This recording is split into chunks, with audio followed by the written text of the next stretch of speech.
problème. Quand est-ce que nous sommes devenus minorité puisque nous étions les premiers hommes les plus nombreux sur la terre? Comment tu peux m'expliquer rationnellement notre passage de majorité à minorité sans génocide? On a été décimé par quelle catastrophe naturelle? Deuxième chose que nous demandons, c'est pourquoi les Blancs ont-ils mené à bien le projet de Vorster en Nouvelle-Zélande, en Australie, dans une certaine mesure en Nouvelle-Calédonie, en Tasmanie, dans toutes ces régions. Il y avait des êtres humains dans la forêt de l'Amazonie. Combien sont-ils aujourd'hui?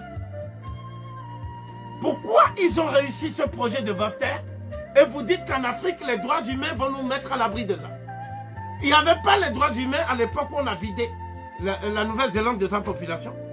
Alors voici ce qu'il a dit Vorster.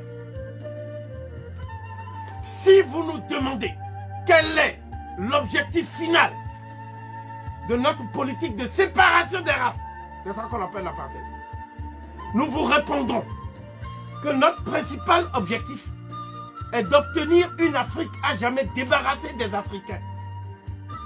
Et une Afrique débarrassée des Africains serait en tout point semblable à un paradis terrestre pour l'homme blanc.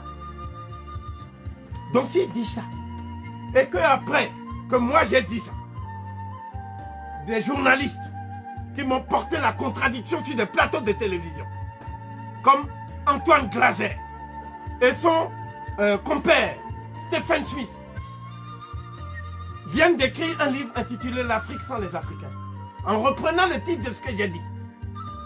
Donc c'est là où les Noirs disent maintenant, merci de nous avoir mis en garde contre le danger. Quand ce sont des Blancs, eux, ils ne font pas de paranoïa.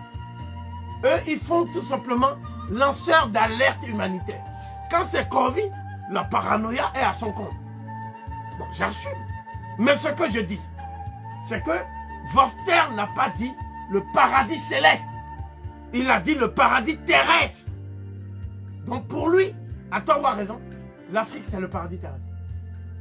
Eh bien moi je dis, moi Kofi, que le paradis terrestre qu'est l'Afrique a un jardin de l'Éden qui s'appelle le Congo.